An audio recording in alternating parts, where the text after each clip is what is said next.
Ladies and gentlemen, please be seated. We are about to begin the launching ceremony of Regula Bubbs' book titled High Life in Pakistan. Please switch off your mobile phones or put them on silence mode. There will be a question and answer session at the end of the discussion, and we would appreciate if complete silence is observed while the session is in progress. Our moderator for this session is Maniza Naqvi. Maniza is a novelist and short story writer. She has conceptualized and with 50 other authors compiled the anthology titled Festival for KLF 2012 and another anthology of first-time writers titled I'll Find My Way for KLF 2014. She also helped compile and develop the Urdu short stories anthology Kuza, edited by Zahra Sabri for KLF 2015, and is right now working on her new novel. Maniza, over to you. Thank you. I really appreciate that. And with no further ado, I'd like to start our session today. As you know, we're discussing regular about high life in Pakistan. Right here is a beautiful book, beautifully presented, published by Flowsons. We are very fortunate to have Regula with us here today. Regula, let me tell you a little bit about her, was born in Zurich in Switzerland and has studied law. She came to Pakistan in 2010 through 2014 and lived here through 2010-2014 with her husband, who was the Swiss ambassador to Pakistan, the ambassador for Switzerland to Pakistan. And in that capacity, she has accompanied her husband to take care of that. So she has accompanied her husband to different locations, to Iraq, Baghdad, to Kabul, visited Kabul, and to New York, to Washington DC, and currently she is in Vienna in Austria. With us, we are also very lucky to have Malahat Awan, who is, I got that right, see I didn't mess up your name. Malahat has, I was just telling everybody that I have this tendency to mangle up people's names because I just decide what I want to call them and then that's what they're going to be, which is a horrible habit. But anyways, so Malahat has also a very distinguished career and has worked for various organizations, including the UNDP, ADB, and the British High Commission. And more interestingly, she is the founder and president of the Tehzeeb Foundation, which is a wonderful foundation that records and documents and archives and supports musicians and artists in Pakistan. So and particularly musicians, including their live renditions and live concerts, and they produce CDs and videos, and they support those artists that don't have the opportunity to be able to continue with their art and have to find other sources of income, and which makes their art suffer. So that's wonderful. Nusrat Ali Saab has had a long career in the pharmaceutical industry, where he was the head of training and development, or human development, for GlaxoSmithKline, am I correct? And since then, since retirement, he has been an international consultant in this area of I guess you would define that as self-improvement, training, motivational speaker, and motivational speaking. So we're very lucky to have this panel. So with that, I would like to begin. And as a writer myself, I think that my idea about writing is that, or my understanding of writers is that You have to be someone who really feels that they have something to say that others need to hear, or that they have observed in a way that perhaps others are not observing, and they want to retell that story of observation. And I'm quite impressed, Rohila, that you came to Pakistan as a diplomat's wife, and you took the time out to not only, do all the things that diplomats do, have a high life, I don't say that as a criticism, because I myself, having worked internationally, know what kind of a life a foreigner lives. That often the people who live in the country don't get to even see. So you've had a perspective that many of the citizens of a country don't get to have, and you've been in places that many times the residents of the country don't get to even see, because they haven't got the privilege to be able to be there. And you have recognized that right there in your title, High Life in Pakistan. You've been very clear about that. And you've put together a book on that. So you've given us an insight into that. So that's my view on this. And you've been a blogger. And you were blogging while you were here, and you were posting your blogs. And so that's very interesting that you wanted to reach out to people. So my question to you, my first question to you before we open it to our panelists is, what possessed you to want to write blogs in the first place? What was the driving factor for this? Thank you, yes, for asking me that very good question. And good morning, everyone, at this early, crisp hour, to have made it here into our room. Thank you very much for coming. And I want to answer your question. It wasn't actually that I thought I have to write about Pakistan, but when we left New York in the aftermath of 9/11, it was Pakistan every day on the front page of the New York Times, or at least on the second or third page, and people knew a lot about the headlines, about the very spectacular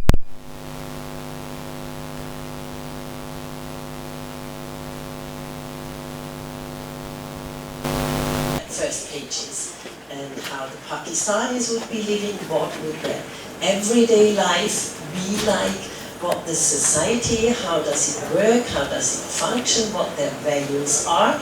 And everyone told me, when you are living, you have to keep us informed about that. And I just couldn't keep up emailing all the time to every single of my friends, and they said, put up a blog, then you can reach a lot more people. So I reached my friends, and all of a sudden I realized that in Switzerland the Foreign Office was starting to read the blog, and I thought, oh no, I'm in trouble. They won't like everything that I'm talking about, but actually they liked it. I was lucky with that. And then my Pakistani friend, and it picked up a whole audience that was very much responding to my blog. So I kept on going with, not improving my golf handicap, as all my friends during the weekends, but retrieving and reflecting on what has been gone for the past 2 weeks. And when we were about to leave Pakistan again, people started printing out the blog and said, why don't you put it as a book together and try to publish it as a book? And of course that always happens when you have no time. We were just about to pack everything and move and plan for the new posting, but I somehow managed to get things together, to steal whenever I had a moment and time, and compiled it into a book. And thanks to great printer, great friends who introduced me to, and to the publisher, to Rossens, who immediately then agreed to publish the book. It came out, and I came back about a year later to Islamabad and to launch it here in Islamabad. Very interesting. And before I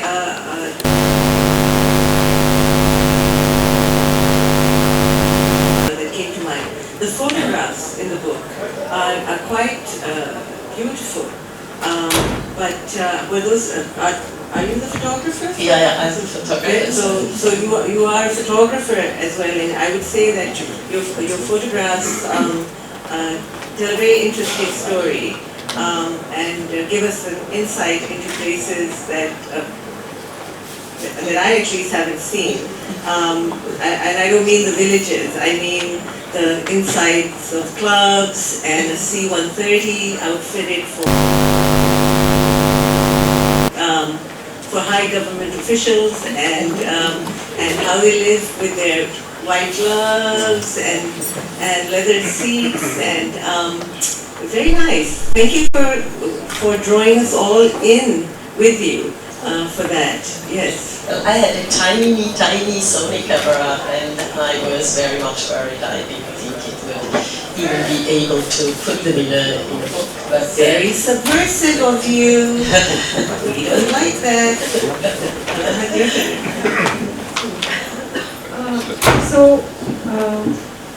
I read the book, and the first thing that came to my mind was that how Regula writes about things in a very light-hearted manner.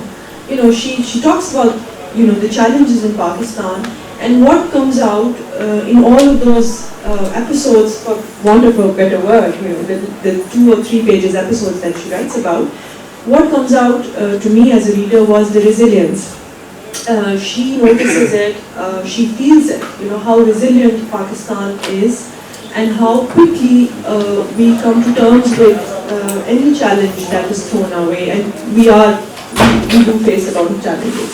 So that was one thing which I really like, that the mood throughout the book remains light-hearted, and humor is something which I think we can really use in our day-to-day life. So she writes about, and to me, to be honest, a travel writer has to be a historian, he has to be an anthropologist and a geologist, sometimes even a biographer, because they are writing about of a country.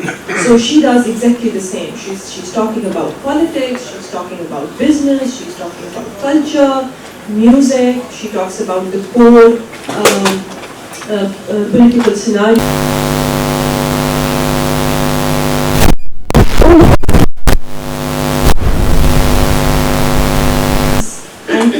And to me, as a reader, I would have liked, and this is just a comment that under the skin. So she keeps it brief, but I would have wanted some more insight. But otherwise, I really liked the tone of the book. So just as a follow-up, and then we come to you, Elizabeth. I think you touch on something very interesting. Regula, I think you've created a travelogue, but through a diplomat's travelogue, in which we get to accompany you. So it is a travelogue of sorts, but we get to have a tourist view of the diplomatic life. So that's very interesting. And as for this, its sort of surface, remaining on the surface, I guess that would be because you are, after all, a diplomat's wife, and there are ways to say things, and then you can't. I would like to add one line. Please. She has admitted herself very honestly that she was just able to peel only a few layers of the complex society. She has written this. As you very rightly said, it's very going on the surface. She's not going deep. But as you said, there are some barriers for an ambassador's wife. So she purposely did not go deeper. because of so many constraints. Interesting that you use the word barriers. So the kind of barriers that people like ourselves would face with high walls and barricades and probably some of these lovely men telling us we can't go beyond this, this enclave and that enclave. Regular kind of carries us in with her anyways. So that's interesting too. But it's a very good remark that you make. And I can respond to that with two answers. First, as a diplomat and traveling and living in so different countries, you develop a different approach how you come to another culture. You don't come with a judgmental idea. You don't come with you take off your glasses of, oh, that's not how we used to do it at home, so that's somehow strange, and you judge it. You take off your glasses, and it's all about trying to understand how another society works. What are their values? How did those values develop in the first place? What is the position of religion? What is the position of history? How did that influence how people think and live these days?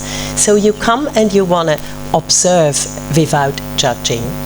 If you do that, you can understand a lot better also the problems are. And then when you say it's on the surface, so try to read between the lines. You develop another language that is acceptable, but if you read between the lines, you can find things that you don't need to express everything. To a Pakistani leader or any person like me or a lay person, when he or she reads the book, but in Pakistani person it's not very exciting.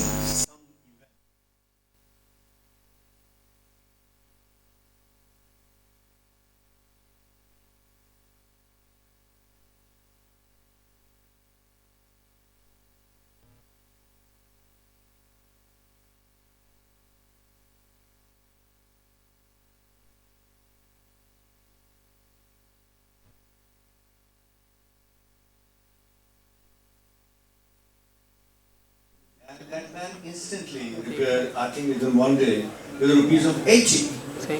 This is something very exciting, something very new. For a person coming from a different land, whereas in Switzerland, the repair was equal to the price of a new shoe, pair of shoes. So what my point is, she is writing something which she's observing. What's happening around us, both negative and positive.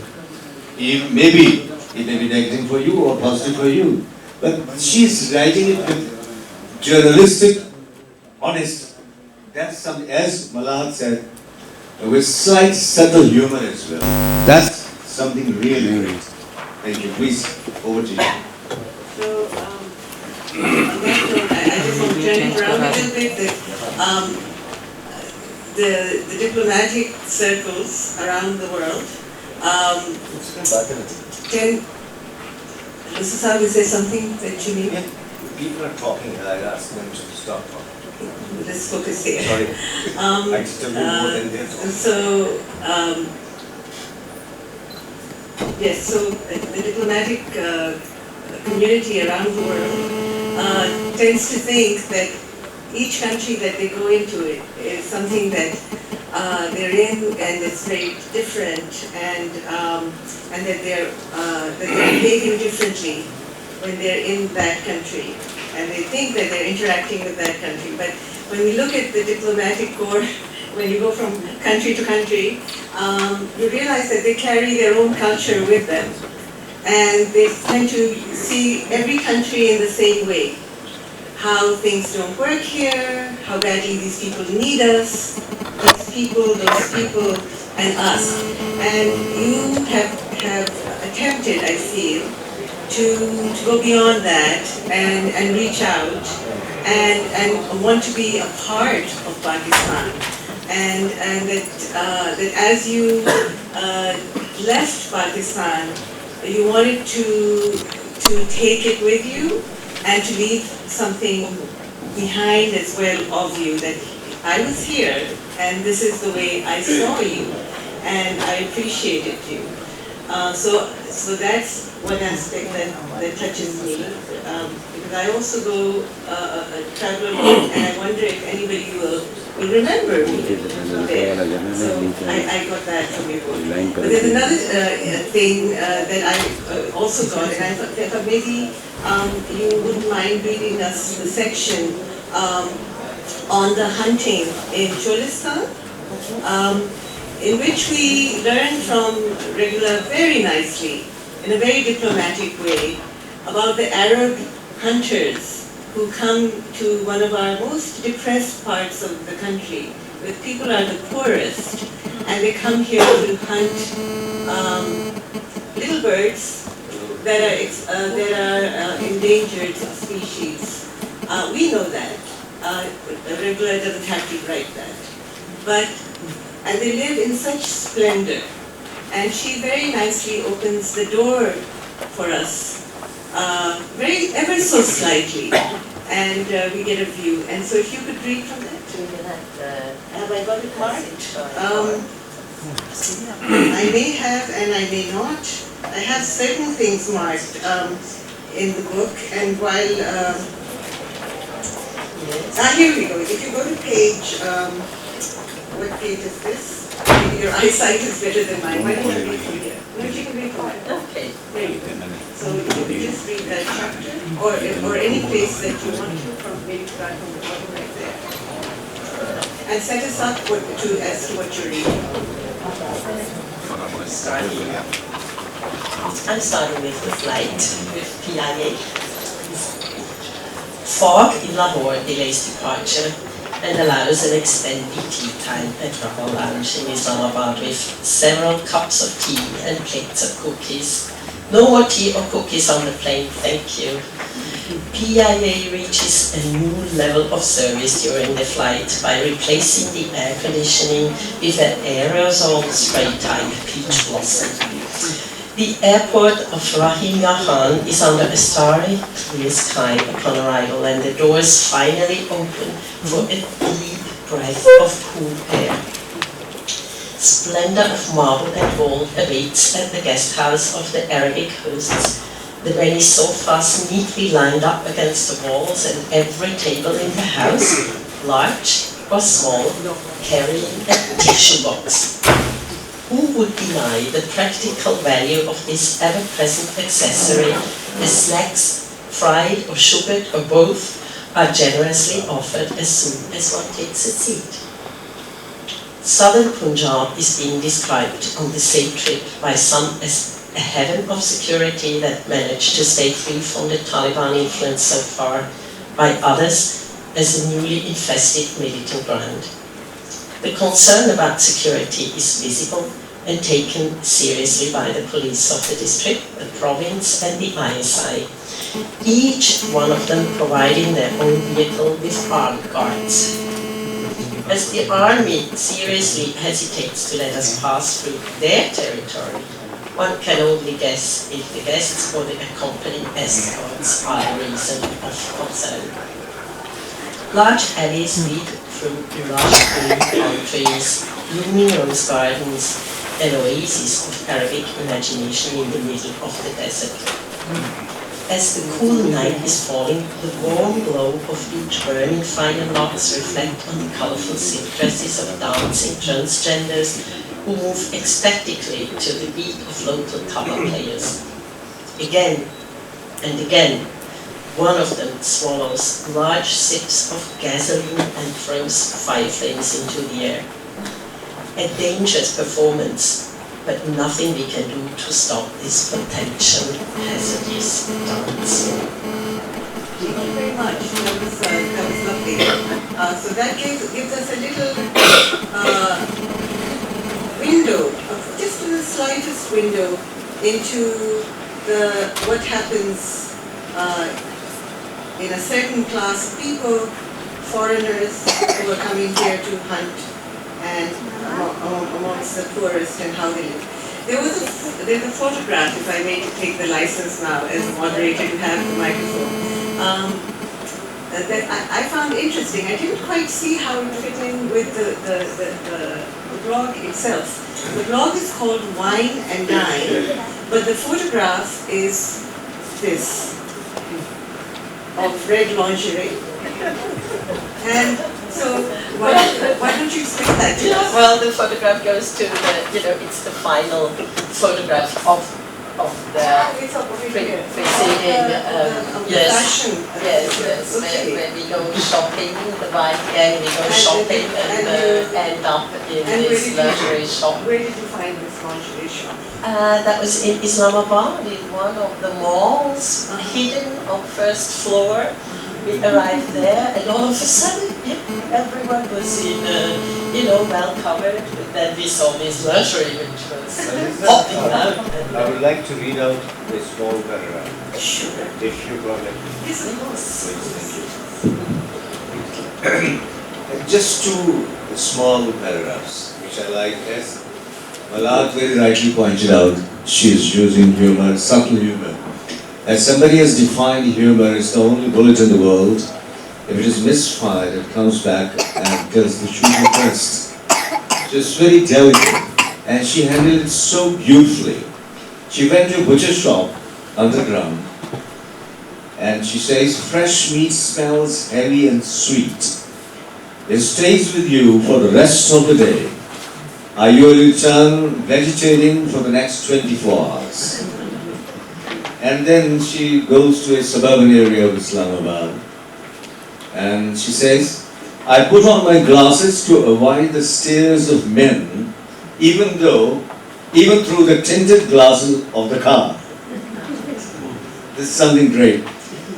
And just one amendment I've spoken to her to amend one thing, that is, she is repeatedly writing Pakistan International Airlines and Pakistan International Airways, which is wrong. It is the International Airlines.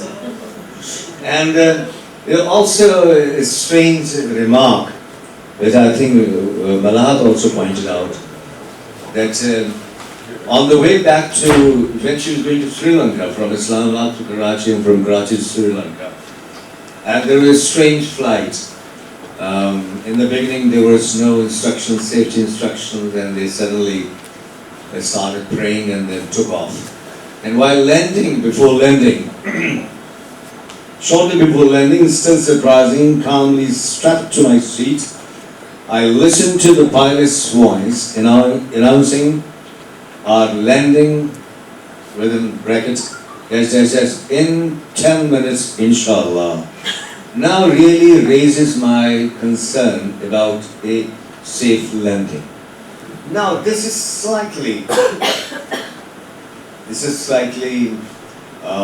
we should say, for a Pakistani leader or a Muslim leader, is something to think.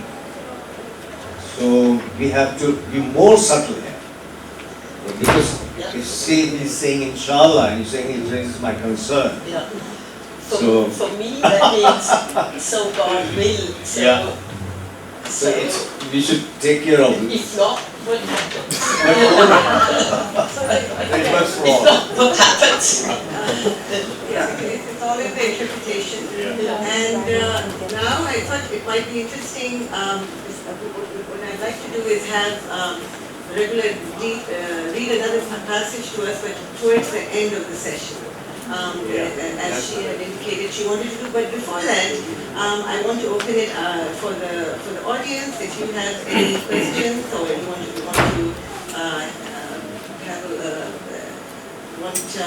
regular to read anything in particular, if you've already seen the book, this is your opportunity. I'm going to go straight to some more reading. I don't have a question, I just have an observation. I think yesterday it was in the papers, the royal family, one of the royals from Qatar, they come here for their weekly, monthly, God knows, annual hunting trip.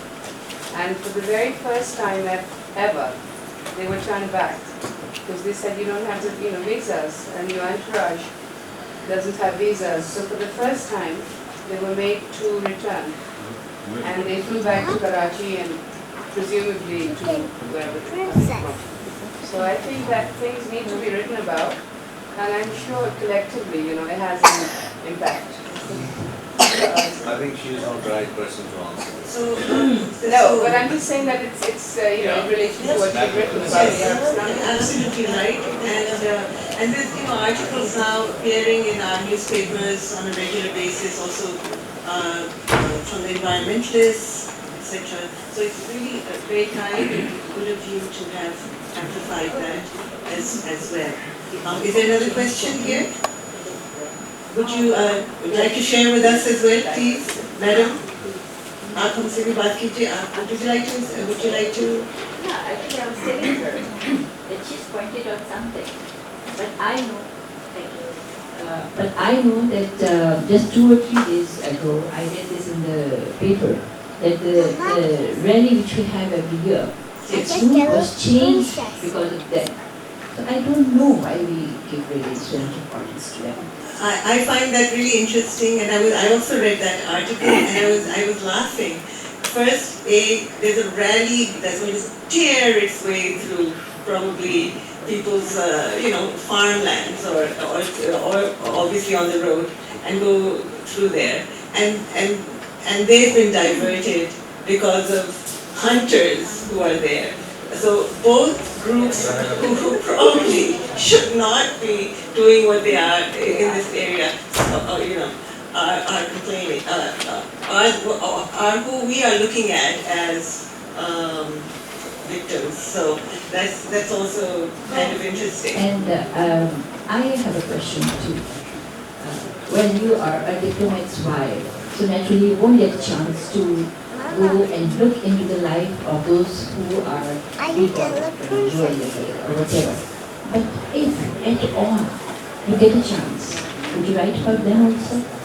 I didn't understand. The low life of Pakistan, not the high life. Of course, we saw it. You can read the book. That this is our privilege, that we have access to every part of the society, that we can travel within the country.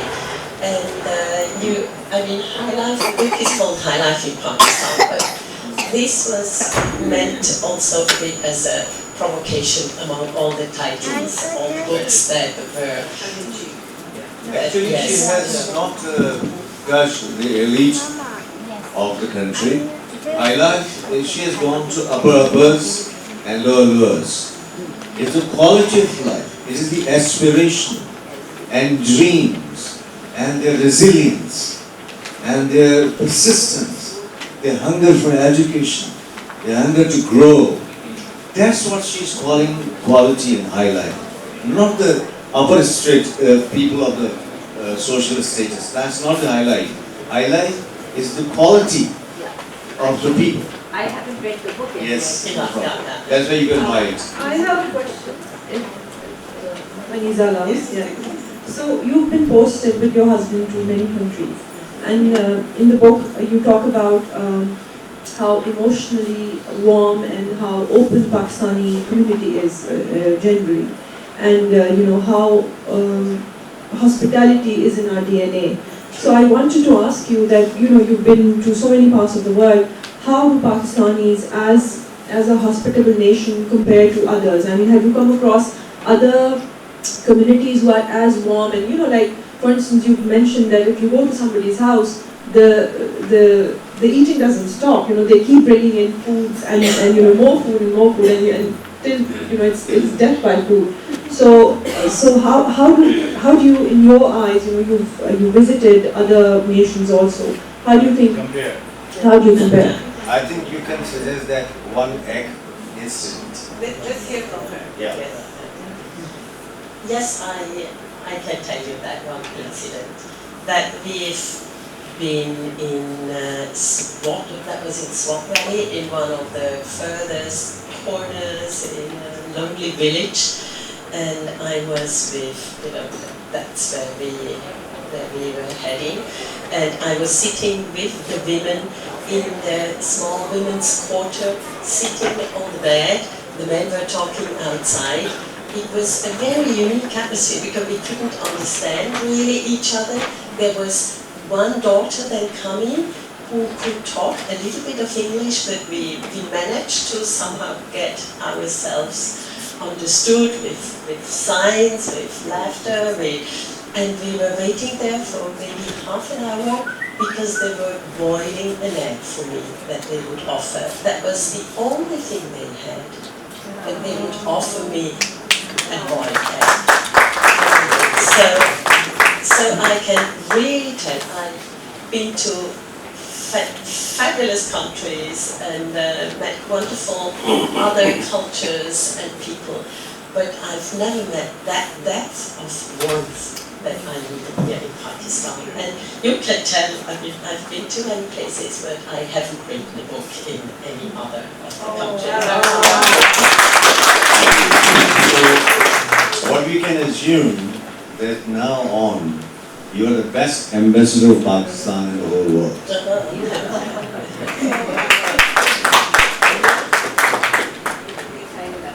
Read us this passage. I'll really show the picture as well. And I just want to double up that all my colleagues that I'm still, and friends that I'm still in touch with, we exchange regularly, and they keep on telling, somehow Pakistan gets in your DNA. So that's a visit actually to Karachi when we came here. So you want to start the plane, so are we landing in Karachi? Okay. At first, that's the hospitality. At first, every lunch is served, and most of us resist coming right for breakfast. Little do we know that this would turn out to become a foodie trip, as slowly our resistance crumbles in sight of the always generous Pakistani hospitality, where delicacies are waiting for us whenever there is a chair to sit down.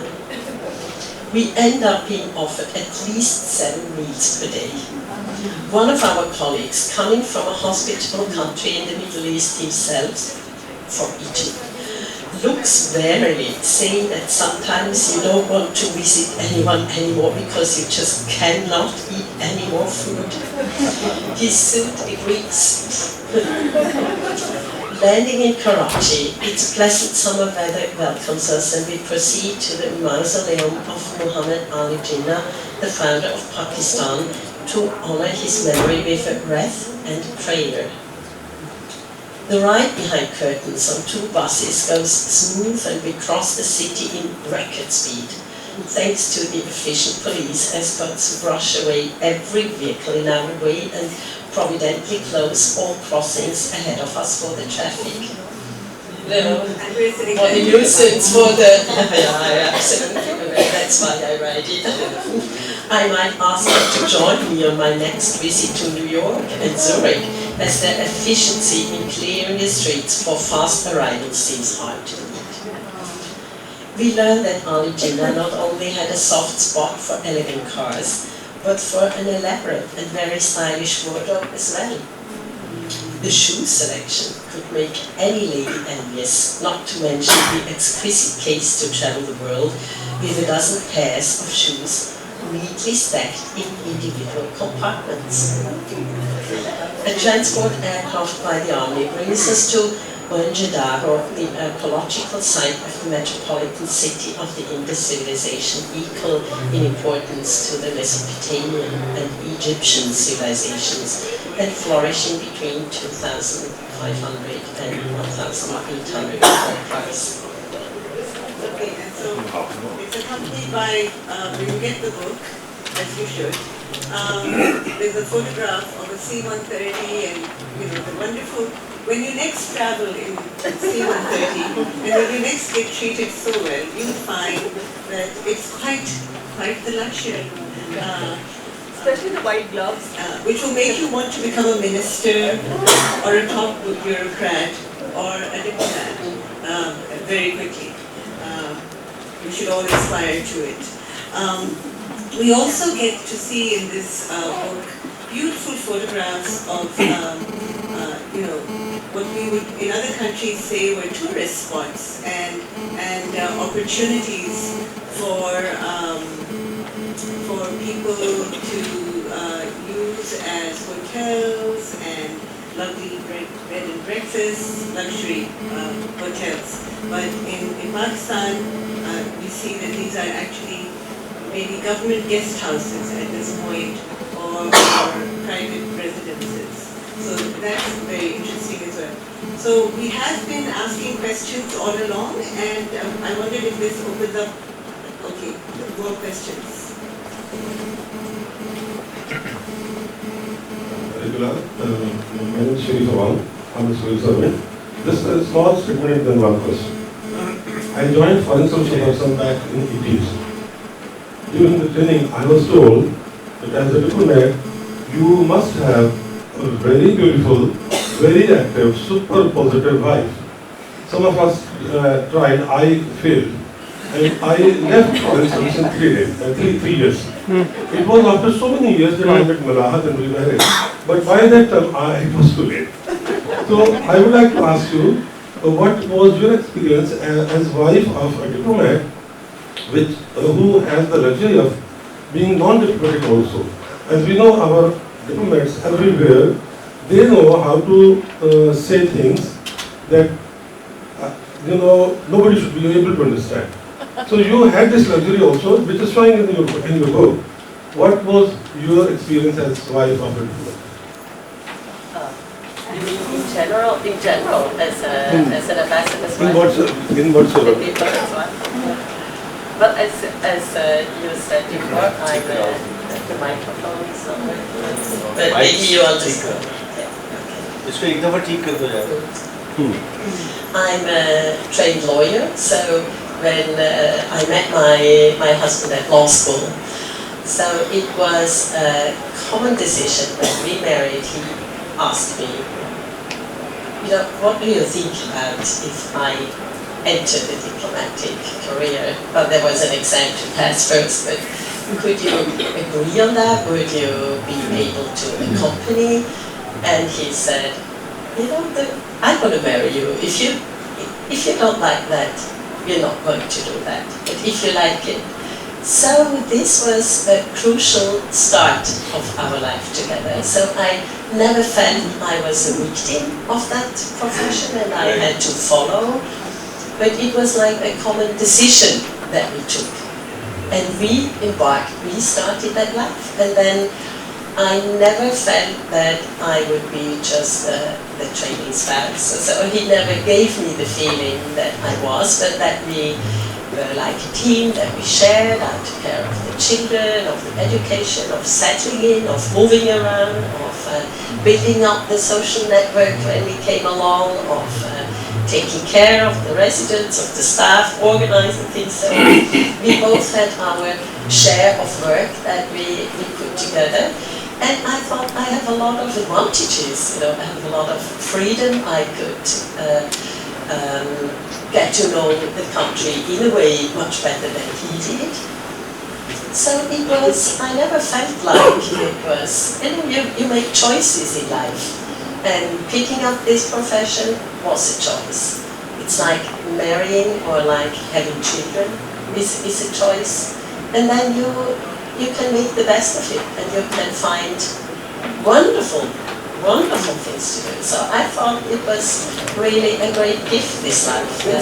Looking back now to a long career, we're coming soon to an end, and I'm meeting now my former student colleagues, my friends in Zurich who became judge, lawyer, attorneys at law, and they look at me and they say, what an interesting life you had. I'm really jealous of what you could do, and I was dealing with divorces, with mergers and acquisitions. So I really feel blessed by the experience that were given to me by choosing this life.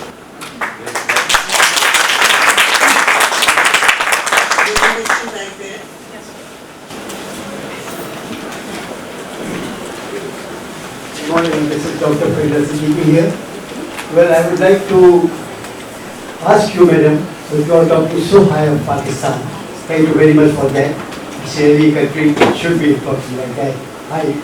But be frank and tell us very frankly, what one thing which you did not like Pakistan?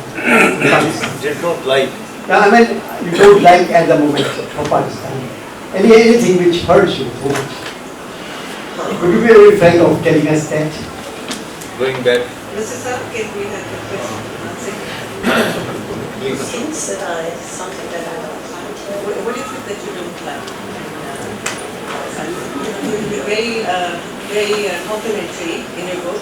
So is there one thing that you would be, step out of your diplomatic That I don't like? Yes. Well, Be honest with us. Of course, I'm reading the newspapers. I met, for instance, a woman who was a victim of acid attacks. I met women who were victim of abuse, and that was sometimes really very hard to follow their heartbreaking story. And I think there, it's on the way. It's on the way, and there is a great awareness about this. There are journalists who are writing about it, and what was touching also then to see and to meet doctors and people who are supporting them, who are helping them, who are doing the surgeries without any fee. So, but there are really big things that trouble, especially a woman or children, or I worried about the schools. I was very much engaged in fundraising for a school, for a lady who took children from the school in Islamabad. We were able to support her. So I was engaged in some charity fundraisings, raising awareness in community support programs, but I'm not promoting myself. So I just want to say that of course there are concerns.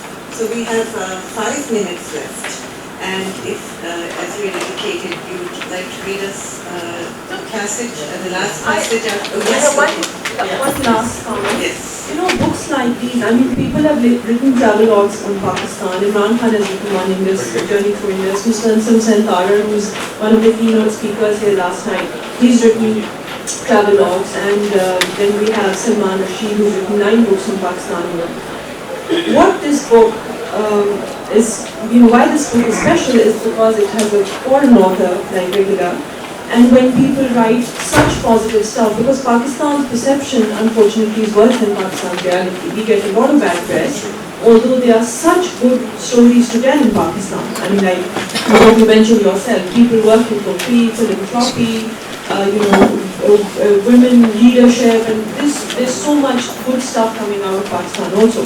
So when people like Regular, who of course see things from a fresh eyes perspective, when they write about Pakistan and they write such fantastic, positive stuff about how resilient we are, about how we take up a challenge and then we bounce back. So that I think makes this book very, very interesting, and for an international audience, which I'm sure the book will have. People look up and they sit up and say, oh, this is interesting, I think I should also go and visit Pakistan. This is such an interesting place to visit. So that I think, and we should thank Regular for that to bring out Pakistan in such a positive, light-hearted manner. So thank you, Regular. I will also take 30 seconds to add something. What I suggest, there are a few things which we should consider once again. That is written in the book. That is 60 to 80% marriages are within cousins. I think this needs to be reviewed. In Pakistan, I think it's not the reality now. It may be in the villages, but now not here. And in the new book or in the same book, you can add Dr. Abdul Sattar Edi and Dr. keyboard history. She was writing about her experiences. No, So this is not a research book. It's the next her time, own the next experience. time you feel you get the opportunity. And the last point is, you have not really given proper attention to Karachi, which is the second largest city in the whole world. Yeah. And there are many, many good places, good people here.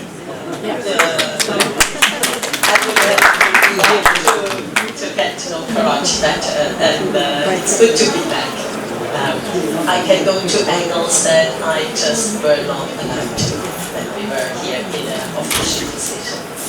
So with that, we have very little time left. If you could reach us with what you wanted to reach us, since this is Maybe just that's Pakistan, and Pakistan has been an emotional place for her to be in, and we know how much she loves being here. This is a good section to close out on. so I'm looking about when I'm about to leave. The countless succession of national days, sometimes several in a week, for sure stimulates the creativity of the pastry chef that adorns the cakes for the cutting ceremony with hoary landscapes, even winter sceneries, blooming rose bouquets and black forests, being then cut by a long sword that several hands of dignitaries press into the soft layers, wondering if ever anyone actually eats a piece of it. I know the Pakistani national anthem that follows the one of the respective country by heart in every version, and soon better than my own. I start humming the tunes with the first beat of these solemn occasions. The fascinating voyage of the last 4 years has carried me to the southern desert in Sindh and confronted me within the same day with extreme poverty and illiteracy on the one hand, and sophisticated education and splendor on the other. I have shared the joy of elaborate weddings and the unspeakable sadness of women who fell victim to acid attacks by their own husbands. I have experienced the silence and majesty of the stunning Himalayas and the hustle and bustle of the boiling city Karachi. Felt excitement and freedom countering on a not-so-tense horse in the hills near Islamabad, as well as the seclusion in a sealed-off diplomatic enclave during days of threats. I was welcomed at abundantly rich buffets filled with all delicacies that Pakistani cuisine offers, and sat in the intimacy and semi-darkness of a woman's quarter in a remote village in the Swat Valley, waiting for the water to boil over a small fire for chai, then for an egg to boil. The only thing that these hospitable people could offer me to eat, and would not hesitate to do so. The political developments are of constant concern. The militants' growing religiosity and intolerance, and then still improvements in education, in trade and democratic structures, and everywhere an incredible resilience, a warmth and generosity about the people we meet that melts away doubts about the future. Everyone who is leaving and has to move to another posting, as I will do in a few weeks, does it with a heavy heart, worrying and full of empathy for the wonderful friends and the challenges they face ahead.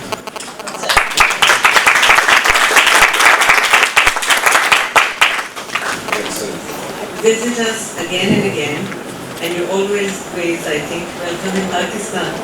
Thank you. Thank you very much to the panelists for supporting me today.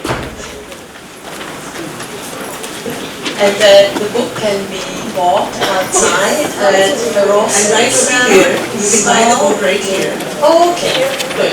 And maybe you'll be able to sign. I think there might be a session here now. Yes. So we'll have to take the books out. Good. Thank you.